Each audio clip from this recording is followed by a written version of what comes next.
Swayam Prabha. Digital India. Educated India.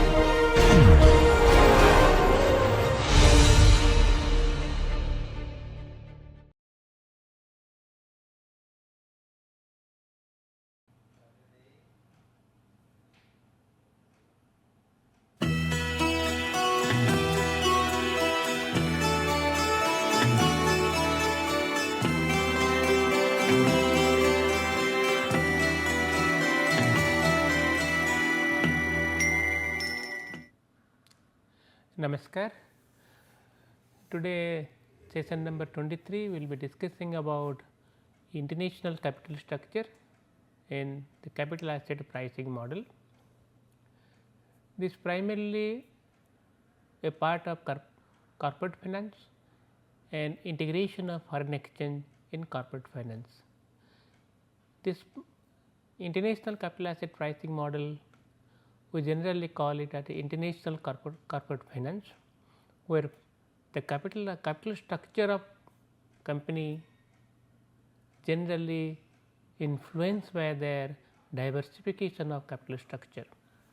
Diversification here means they are sourcing their capital from different countries in foreign exchange.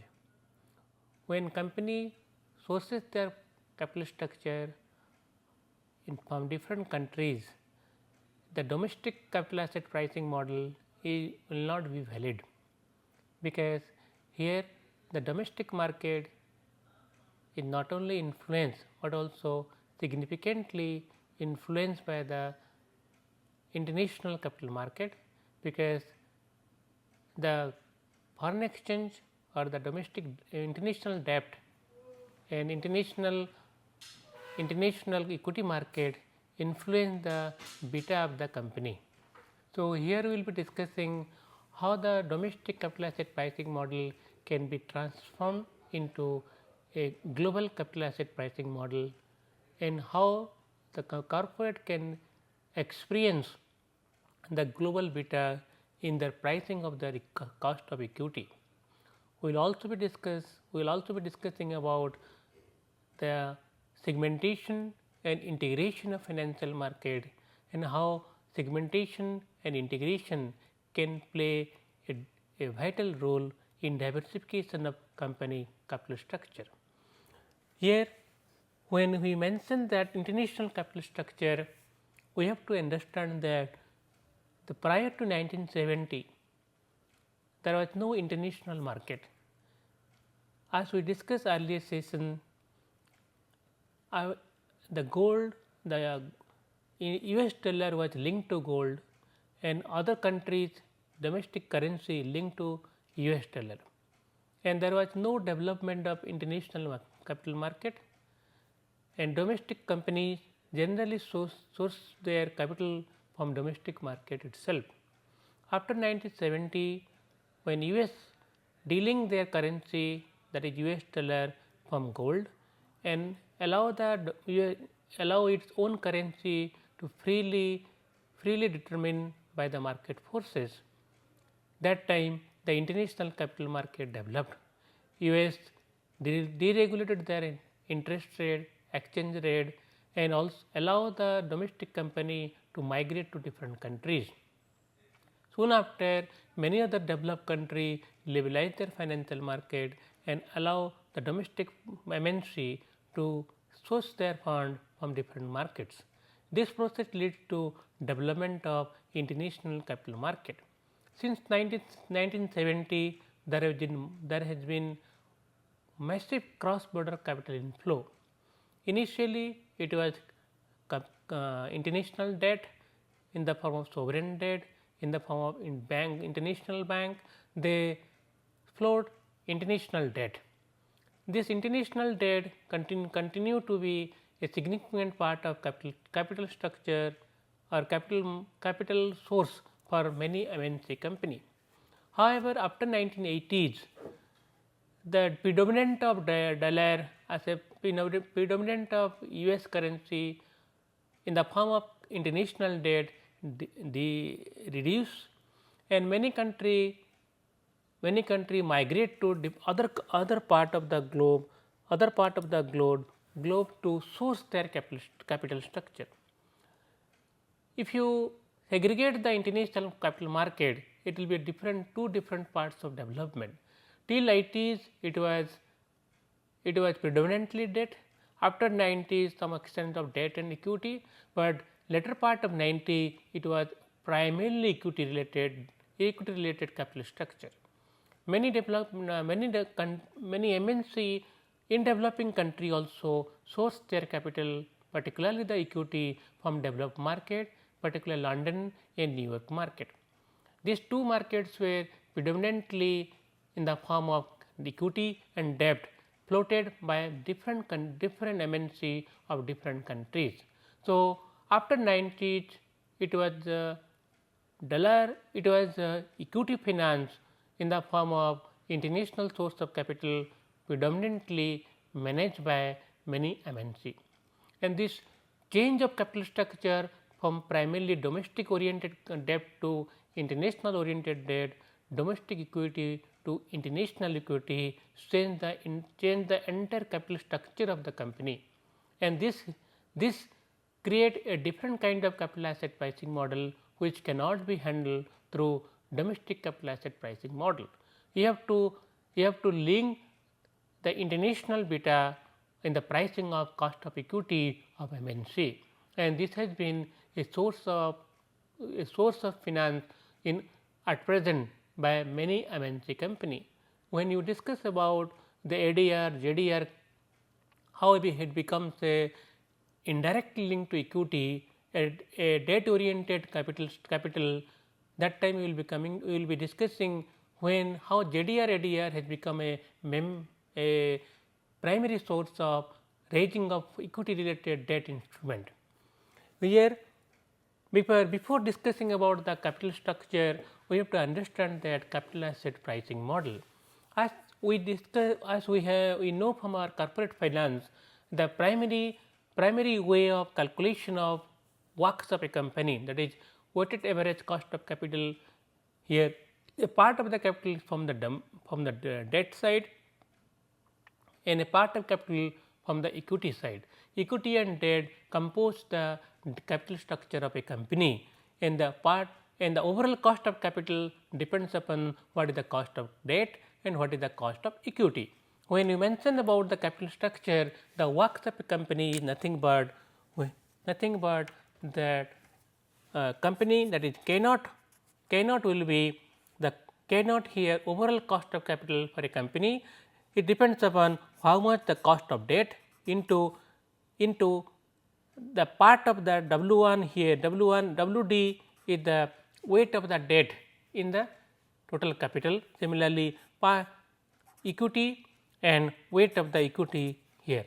Here WD plus WE is the 1 because it is in percentage total capital of the company. But here you have to understand that debt provide what is called tax relief to the company. So, debt lead to reduction of capital overall cost of capital. Here we have to understand that here when we mention that KD is 1 minus tax rate plus KE into WE. Here T is the tax rate in percentage. So, the amount of debt reduce the cost of debt in the form of tax rebate.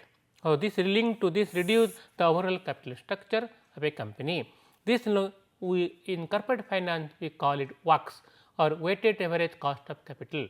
So, here KO is the weighted average cost of capital where debt and equity are part of the capital structure. Before going to the actual international form of capital structure, you have to understand that the equity provide some kind of leverage effect to the for leveraging or reducing the overall cost of capital. The promoter's holding is the equity, that equity provide as a room to leverage reduce the overall cost of capital by replacing equity by more and more debt. This is called leverage effect of cost of capital. and here we are leveraging the having equity, we are leveraging the debt also. So, when you go for the international capital asset pricing model, you have to price what is called the equity side and debt side separately. From the capital structure model, we understood that the the pricing of a capital asset, particularly the equity, depends upon the risk premium, because when two part of the capital structure is, one part is debt, another part is equity, the debt has less risk compared to the equity. Since equity holders are absorbing the risks of the company, as a owner of the company, they are supposed to get a risk premium because of their risks. The risk premium linked to the pricing of the cost of equity. So, when we discuss about the cost of equity, we have to understand that you have to price the cost of equity first, then you will go and price the works of the company or estimate the works of the company. To understand that, when from the capital asset pricing model, we generally assume the cost of equity. The cost of equity depends upon the risk premium and the beta of the company. The cost of equity, the price of the, suppose cost of equity is RI, the cost of equity, then we have to understand that a risk free interest rate and the market risk minus the risk free interest rate into beta of the company. Here RI is the cost of equity or return from the equity, or the return from the asset of a capital asset, primarily equity here, the risk free interest rate, because if I invest in capital market, I have to, if I have some amount of money, I want to decide whether I should go for capital market, that is equity investment, or some other kind of investment, I have a opportunity cost. Because if I go for equity investment, I should get my opportunity cost is risk free interest rate. I supposed to get minimum return, that is risk free available in the market. If I am investing in capital asset in the equity market, I suppose get a risk premium beyond the risk free interest rate. The risk premium depends upon the which equity you are investing. The equity, every equity has a beta. The beta, we know that the proportionate change in the price of the equity, return from the equity, to the proportionate change in the index return. So, when the company return is increasing, how much percentage increasing with the index of the market. So, the relative return from the equity, relative return of the equity against the market is the beta. The beta, each equity has a beta. When you have a portfolio of equity, we have to estimate the portfolio beta, which is nothing but the weight of each equity in the portfolio. That is, portfolio single equity is that, the portfolio equity is the portfolio asset I1 to n, that is portfolio beta will come over here. Individual beta into the weight of the individual equity, that if you multiply, then you will get a portfolio beta. Portfolio beta in a particular company, there are many equities will be there. So, each equity has a own weight and each equity has a own beta. So, if you multiply the weight and beta, we will get the portfolio beta of the company. So, when you understand that, when we are going to invest in equity market, we should get a risk premium, because we are absorbing the risk by investing in the capital market. The risk premium is nothing but the market return minus the risk free return into the beta of the equity. So, here the beta of the equity is the index, the return of the equity against the index. We generally calculate the beta of the equity, as we know in the from corporate finance, the covariance of equity and between the covariance of equity and the market divided by the variance of the market. Here R represents the return. So, suppose our equity asset is I, then covariance of return of equity I in the market, as RM is the market in case of India, suppose is NSE in return, NSE is the return of NSE, and suppose R is the Reliance company shares, the return of the Reliance company share, the covariance, the relation among these two return divided by the variance of the market. The variance of the market give us what is called the beta of the company. In other words, it will be covariance of RI and between RI and RM divided by variance of the market. Variance of the market, that will provide the equity, the return from the equity, return from the equity or the beta from the market. So, when you take the beta, when you estimate the beta, then after estimating the beta, we know the return from the market, we know the risk free return, you can calculate the return from the equity or the cost of equity indirectly. But here you to understand that the beta is a systematic risk or the market risk of the equity. When I mention RI here, risk free return, market return minus risk free return into beta of I, or risk free return RF is a risk free return, market return minus the equity return into covariance of equity and market divided by market standard deviation, market risk. That will be our beta. Here if this RM minus RI, RF minus RI is the risk premium, because by investing in equity market, I supposed to get a premium nothing but beyond the risk free interest rate. RF is the risk free interest rate available in the market, and this provide us how to price a equity in the market. But when you discuss about equity in international market, it will be different capital asset pricing model, or the pricing of asset will be different from the domestic market. So, why market premium arise? Market premium arise because that the individual is investing in a risky asset, that is equity, and is supposed to get a premium for investing in the risky asset. But the market premium related to the market risk, that is the volatility of the index, and also how much risk the person is going to absorb. As an investor, what is my risk appetite? If you want to absorb more risk, then risk premium will be more. You want to absorb less risk, risk premium will be less. So, the risk premium depends upon not only the volatility of market, but also the risk appetite of the investor.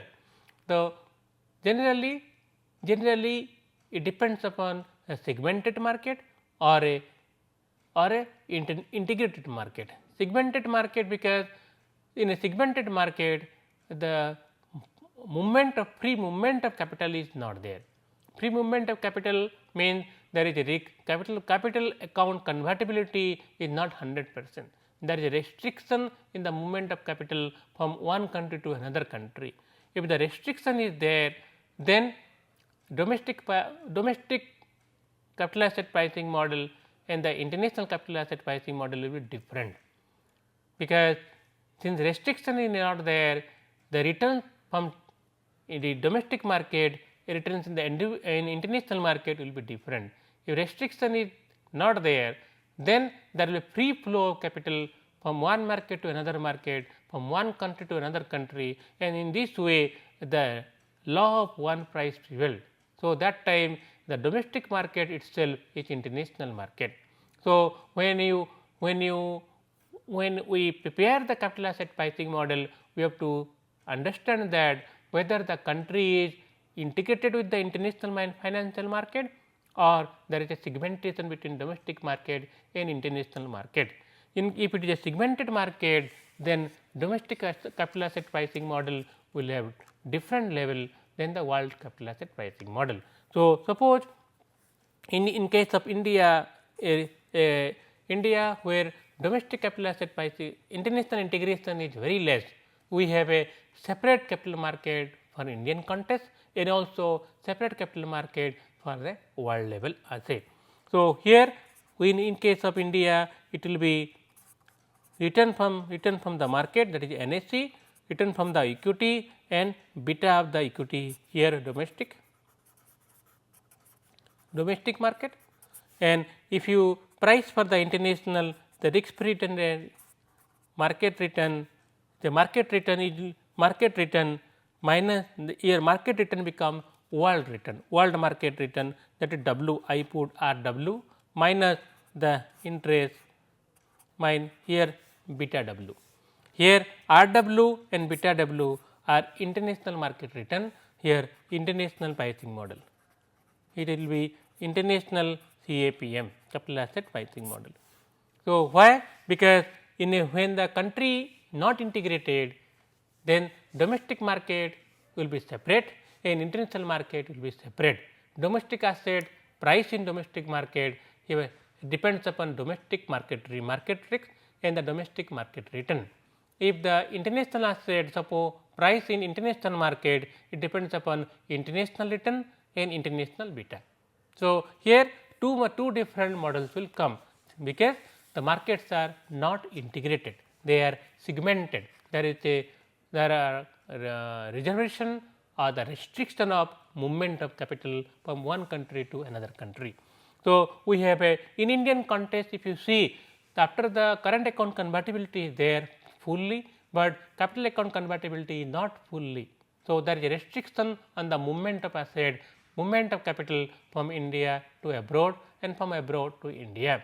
This restriction provide two different capital asset pricing model in case of India. One is a domestic market, another is a international market. If you are taking into account international equity, the New York Stock Exchange or the Nasdaq or the London market will be the world market for us, but for our own domestic country NSE may or BSE may be the market return. So, here if you take into account the two different pricing model for India, since Indian market is not fully integrated with the world market system. So, we have a different capital asset pricing model. We have a one domestic capital asset pricing model, where the price of equity depends upon the return, and here RM will be suppose in NSE return minus RI and beta of the RI, and beta of RI will be covariance of NSE return and equity return divided by the NSE market risk. Similarly, it is a domestic capital asset pricing model. In India, it is India contains since India is not fully integrated with the world financial system, but in case of world, suppose if we take a equity return of Infosys listed in NYSE or Nasdaq. So, it will be different, the risk free interest rate minus the here RM will be the Nasdaq return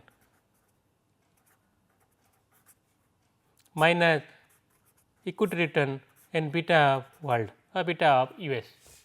So, here also separate, and beta will be beta of world will be covariance of that covariance between the Nasdaq return and equity return divided by sigma of, that is sigma square of Nasdaq.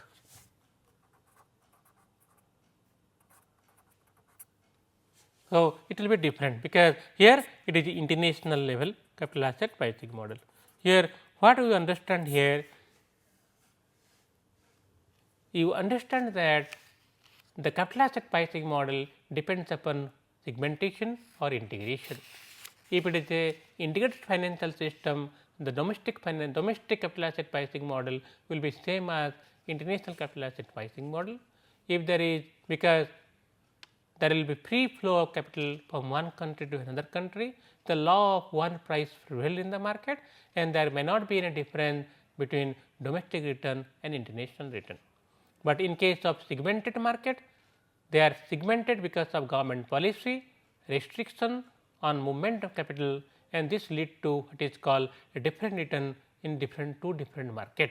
In domestic return, we have it differently, and international return also different, and this lead to what is called a international capital asset pricing model. Here you have to introduce here international return and international covariance between equity and return and international market risks both, and this concept segmented and integration generally prevail in all market, because you will rarely find any particular country market is fully integrated with the world financial system. It is not the completely integrated, it is not also completely segmented. There will be degree of integration and degree of segmentation. So, I have mentioned here that when the market is become integrated, we observe that return from domestic market will be same as return from international market, and there is less scope for the company to source the capital from different country, and the domestic capital asset pricing model nothing but international capital asset pricing model. There is no further room to reduce the cost of capital.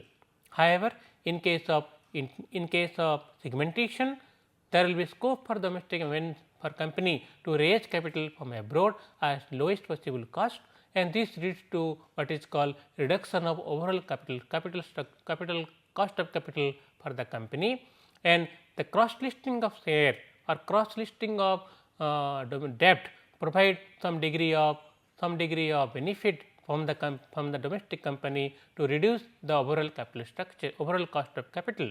And when the capital structure of domestic company internationalized, it is not the domestic beta, but the international beta who play the vital role in deciding the cost of equity and overall cost of capital for the company. To understand that integration and segmentation, two sides, two extreme sides, you cannot have completely integrated. You cannot find a particular country completely segmented. So, there is a degree of integration and degree of segmentation, and always there is room for a company to reduce the overall cost of capital by diversifying their domestic capital structure and putting international debt or international equity in the domestic capital structure itself. So, when they diversify the capital structure by internationalizing the equity and debt, this provide a difficult situation for the company to handle the overall cost of equity. It may happen that company may lose some degree of independence, some degree of corporate decision making process by diversifying their equity base, because when you internationalize or cross list your equity, then international pulls and pressure affect the corporate decision making process, and this provide some degree of restriction and some degree of what is called barrier for the company to over emphasize on the international capital structure. So, when you discuss about the benefit or the what is called difficulties in international capital asset pricing model, you have to understand that the benefits are sometimes more than the what is called the problem of difficulties in the international aspect of capital structure. The benefits are expansion of investor base. When you cross list the company, a particular company cross list this equity, they provide a large pool of investor. The large pool of investor provide what is called more liquid to the company assets or company equity. The liquidity or the aspect of company may increase, because their shares will be listed in different stock exchange of the world. So, the secondary market trading will increase, and large investor pool also provide more liquidity to the company equity. Similarly, the company viability or the visibility of the company also increase, because it enhance the corporate governance of the company, and company try to improve its corporate governance, because they know that their shares are listed in different stock exchanges. This provide the market kind of what is called market pressure on the company to perform well. That also the market visibility provides some extent of extra pressure on the company to become more viable, to become more efficient and productive in handling the company day to day balance sheet.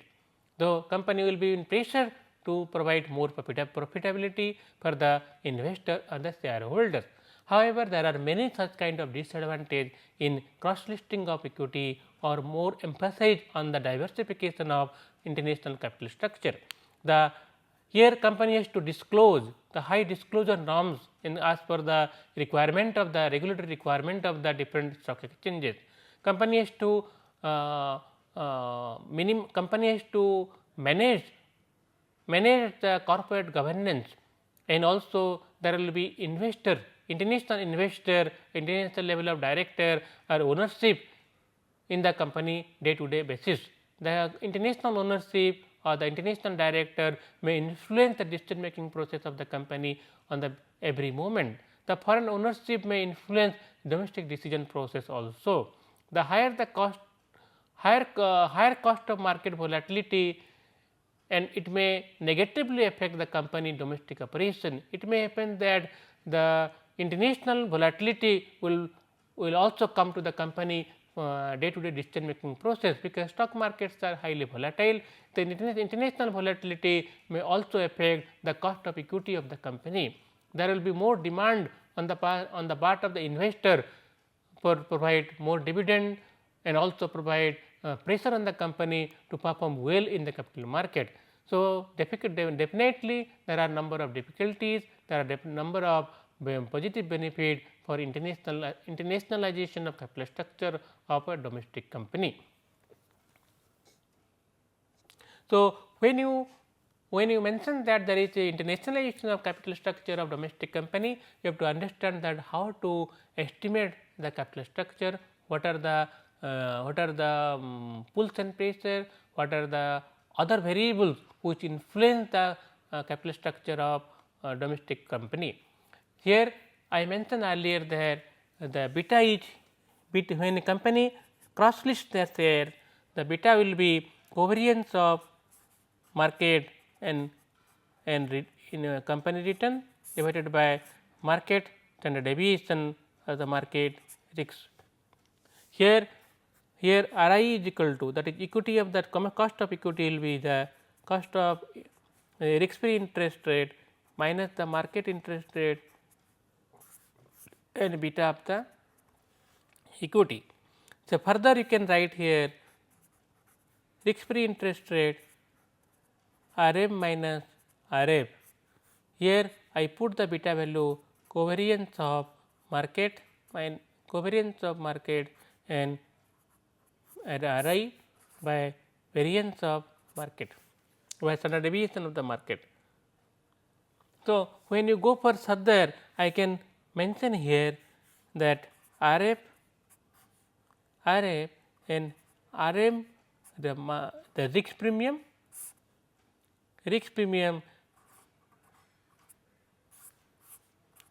and covariance of RM and RI. This just I readjust the equation, and I can write here risk free interest rate into a covariance of RM and RI, where AM is this part. This part is AM. In other word, it will be nothing but what is we are doing a separate calculation process, where I am mentioning here some degree of what is called a separate variable AM. AM is the value, this is the value of AM, and this is covariance of RM and RI. This AM tells us the risk premium divided by volatility of the market. The risk premium, that is RM minus RF plus divided by volatility of the market volatility, that is AM for my sense. This equation aggregate risk aversion measure. AM also nothing but aggregate risk aversion measure. How much risk aversion, that is this is what is called, this part is nothing but the risk premium divided by the volatility of the market. This part we are calling AM. AM is the aggregate risk aversion index. Aggregate risk aversion index we are putting separately. If you see in a here the AM here I mention AM here risk premium, the market risk minus the risk free interest rate divided by sigma of the market is called the risk to volatility index. Risk to volatility index, or any other word we call it aggregate risk aversion index. Risk to volatility or aggregate risk aversion measure risks, and this if you put in a separately, it linked to covariance of market and individual equity or the that along with the risk aversion index provides us that is called the international capital asset pricing model. Then question is, what is this? When we put separately, fully integrated capital market, each asset will be priced according to the world systematic risks. If the market is 100% integrated, there is no scope for no barrier for the movement of asset, the movement of capital, then this AM become AW. In other words, when the market is fully integrated, there is no scope for any kind of barrier in the movement of capital from one market to another market, then this will be separately calculated. I put here RI RF plus AW into covariance of world and RI.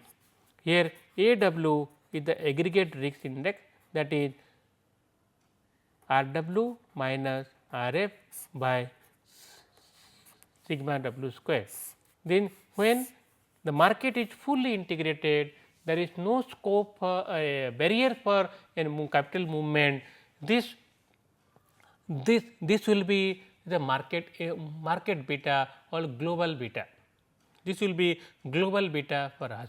This will be global beta for us, and in this case each asset will be priced as per the market, as per the international market, because this kind of this kind of thing we will never find in real world. What is called entirely 100% integration, 100% integration and 100% segmentation. This rarely is find in real world. This 100% integration means each asset will be priced as per its world systematic risks, but 100% segmentation is each asset will price as per the domestic market risks, but this is rarely happen. Market will be some extent here either some degree of segmentation and some degree of integration, somewhere the asset will be here, and both domestic beta and international beta influence the capital structure of a particular company. So, when you mention that 100% segmentation and 100% integration is not there, it will be in between these two. The international capital asset pricing model is not valid in a, if you say in a larger sense. Similarly, also domestic capital domestic beta also not valid in a larger sense. Some extent the both domestic beta and international beta influence the portfolio of the particular company capital structure, and therefore, we have to take care both sides while pricing the asset at the international market. So, when you observe that if asset is listed in domestic market, at the same time same asset is listed in the abroad international market, the cross listing, if to see which market beta is more powerful, whether is domestic market investor is pulling the beta of the company, or the international market investor pulling the beta of the company. It depends upon whether there is a free flow of capital or restriction of capital. If there is a some extent of restrictions are there, it may happen both asset will be both beta will be different, However, the difference may not be there for long time. There will be some extent of pulls and pressure, and in the domestic investors are able to purchase the abroad listed capital, abroad listed company shares, or the abroad company abroad investor able to purchase domestic market companies equity, then the differential price or arbitrage opportunity will be reduced over the year. Because if you see that nowadays FIs are investing both Indian domestic market, also in abroad market. In the stock is listed in both market, one in India, another in abroad market. The FI take the advantage of any kind of arbitrage opportunity, and definitely the beta will be come down to the particular level where domestic market beta and abroad market beta will be almost same as except the transaction cost. So, both will be almost same, and there may not be any differential arbitrage available to take advantage of the price movement. Therefore, then in case of a cross listing of share, because of the movement of capital or movement of FI or the movement of investor from one market to another market, bring the beta at the global level, or where there may not be any arbitrage opportunity for individual investor to take advantage of the two different price level. Therefore, in case of cross listing, both the domestic market and also the foreign market pulls the beta to a particular level. Therefore, you have to understand that in case of segmentation and integration, these two are extreme case, and in between the beta will be price or the equity will be price as per the what is called strength and weaknesses of investor in the economy, or the in domestic market, also in abroad market. So, here the AW indicate the risk aggregation index, or the what another word I can call it as a global systematic risk. The AW capture the global systematic risk, where the risk premium is here, the premium against the volatility of the world market. This capture the global aggregate risk index. So, when we use this concept,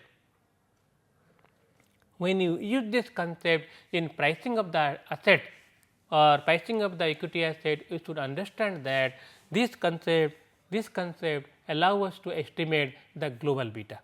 This concept allow us to estimate the global beta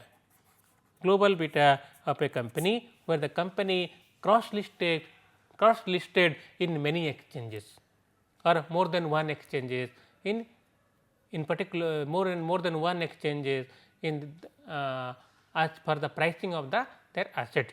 This is the global beta we have to estimate that.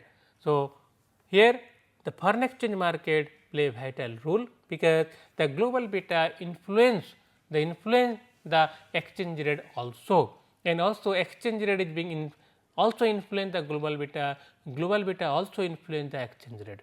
So, exchange rate risk also factor in global beta itself. So, when you actually use in pricing of asset, we should understand how to price the cross listed share, the cost of equity, or the works of the company. So, when through an example we will do the same thing. Let us see the example here. The example is here, to compare the US dollar cost of capital for IBM and Sony.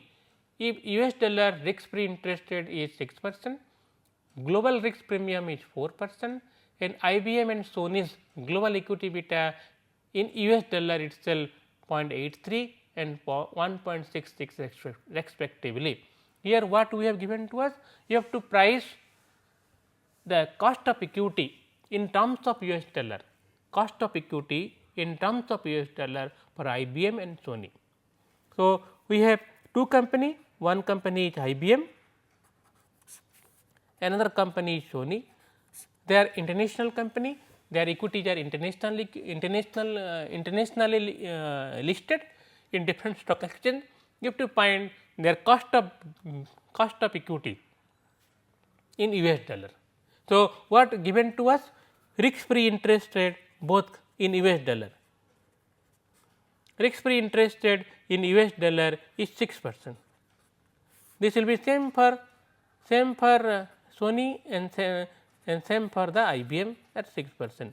It does mean US dollar risk free interest rate, that is any particular risk free interest rate of US dollar as 6%. Then we have given to us that risk premium, the global risk premium. We have global risk premium given to us. Global risk premium at present 4% in US dollar. Global risk premium is 4% in US dollar. So, and also we know that in case of IBM, the beta of IBM in US dollar, proportionate US because it listed in US. So, global beta of IBM in US dollar, beta of IBM and Sony global equity beta, in case of IBM it is 0.83 and in case of Sony the global beta of Sony in US dollar it is 1.66. This is given to us, but we have to price what is the cost of equity of IBM in US dollar, what is the cost of equity of Sony in US dollar. We know that cost of equity calculation RI is equal to, suppose it is Sony IBM we are doing, IBM is nothing but we are calculating in US dollar, cost of equity of IBM in US dollar will be risk free interest in US dollar plus the risk premium, global risk premium I put the RW in US dollar minus risk free interest rate in US dollar into beta of world beta or the in US dollar of IBM. If you know this, then you can price the cost of equity of, you can estimate the cost of equity of IBM. Everything we know that in case of risk free interest in US dollar is 6%, global risk premium is 4%. So, global risk premium is this one for us, because risk premium nothing but the differential amount of market return and risk free return. So, we know that risk premium in is 4% into beta of IBM, that is world beta of IBM in US dollar is, we know that beta of IBM 0.83. If you multiply this to 3, we will be getting that IBM cost of equity, that is 9.30 percentage. Similarly, you can calculate the Sony case. Sony will be till how much? So, same thing. So, here same formula I have to use, that in case of Sony equity return in US dollar will be risk free interest rate in US dollar plus risk premium, that is risk premium of risk premium we also know, and beta of Sony in US dollar also you have to understand that. So, here we know that 6% global risk premium this much is 4% and Sony beta is equal to 1.66 given to us, this will be 12.60 percentage is the cost of equity of Sony company in US dollar, cost of equity of Sony company in US dollar. What does it mean here? Because Sony company listed in particularly different market and you are estimating the cost of equity of Sony company in US dollar is 12.60%. Cost of equity of Sony company in US dollar is 12.6%. The question is here, the risk premium is given to us, the global risk premium, that is US dollar return, US dollar, that is NYC, maybe in NYC return minus the risk return of the US, the risk premium given to us. For that reason, we are in a position to estimate it. Now, similarly, another example if you can do that, here it is a very big example. So, you have to calculate the workshop for IBM. works for IBM in US dollar. So, what are the data given to us? The data is here. We have given you to estimate the works of IBM. Works means works is weighted average cost of capital of IBM MNC company in US dollar. You have to estimate that in US dollar. What is given to us? Given to us here, out of total debt, the IBM has 100 million debt. Out of total debt of 100 million, it is 50 million in the IBM has debt. How much debt? IBM has debt of 100 million in US dollar, and this 100 million in US dollar have two parts. One part is 50 million US dollar yield 8% and 50 million is yen denominated debt yield 2%. So, debt represent 25% of IBM capital and effective tax shield of IBM is 33%. Risk free interest rate in US dollar is 6%, while it in year it is 2%. IBM's equity portfolio beta is 85.85, global market risk premium is 4%. So, 100 million debt is 100 million debt total debt, and total debt 100 million divided into two part. One part is in US dollar, one part in US dollar 50 million, and its cost is 8%, and another part is 50 million US dollar, but it is in yen 50 million US dollar, but yen denominated cost. The cost is in yen. The 50 million US dollar is amount, but cost the company is paying in yen return, that is Japanese yen debt, that is 2% in yen. So, and the debt is the company debt amount is company capital structure, debt is 25% and equity financing is 75%. This total 100% is financing pattern. So, debt financing is 25%, equity financing is 75%. Now, risk free interest rate given to us, that is in US dollar 6%, and while yen it is 2%. IBM equity portfolio given to us 80.85 and global risk premium 4% given to us. How you can estimate this? Because here you have to estimate the works of the company. The works is nothing but the debt part of cost and equity part of cost, total will give the works of the company, weighted average cost of capital. So, you have to see that in the case of works, the cost of yen in debt plus forex market change of yen, we have to estimate the yen debt cost first.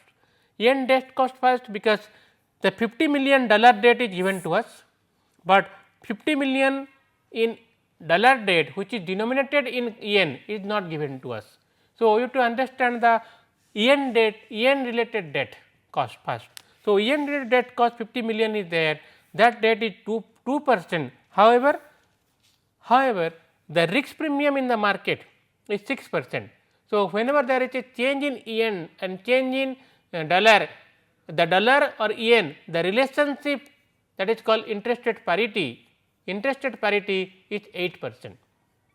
That interest rate parity, you have to understand that say 6% is risk free interested in US dollar and 2% risk free interested in yen. So, interest rate parity, on that basis yen cost will change. So, the interest rate parity is 2%, 6 minus 2% is a 2% interest rate parity. So, the debt part you have to understand yen, you have to estimate in US dollar. To understand that US dollar cost of yen will be the interest rate parity in US minus interest rate in yen plus you have to understand here the two separately coming, that what is called yen debt cost plus yen debt cost. that will be the cost of US dollar in yen. So, it will is interest rate parity 6% in yen and US dollar 2% in yen and yen debt is 2%, though the cost of yen debt in US dollar will be 4%. So, here if you see this is 8% 50 million and 4% 50 million. So, the cost of debt 100 million debt will be how much? The 50% into 8% plus 4% of weight into 4% also at the rate of 4% at the rate of again 50%. That is the cost of debt. In cost of debt, what it mean? The cost of debt is here debt in dollar into cost of debt plus debt in yen, debt in dollar in cost of debt 50%, that will give you the total cost of debt in yen.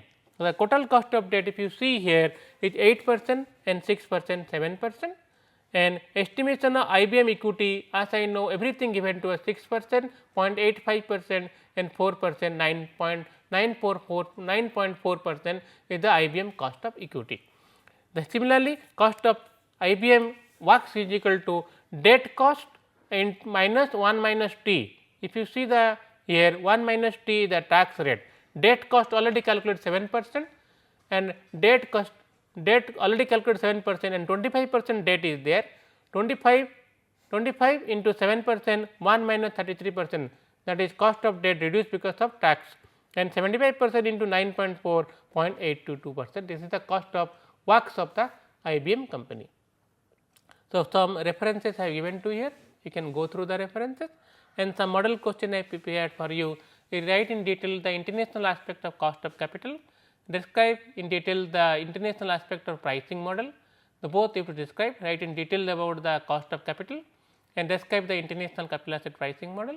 Similarly, how segmentation and provide scope for diversification of cost of capital, you have to discuss about that. And I have given a small problem to you, compare the US dollar cost of capital for Coca-Cola and Kellogg. If the risk free interest rate 5.75, global risk premium is 4% and Coca-Cola and Kellogg global equity beta in US dollar 0.85 and 1.55% respectively. You calculate the estimate the cost of equity for Coca-Cola and Kellogg separately.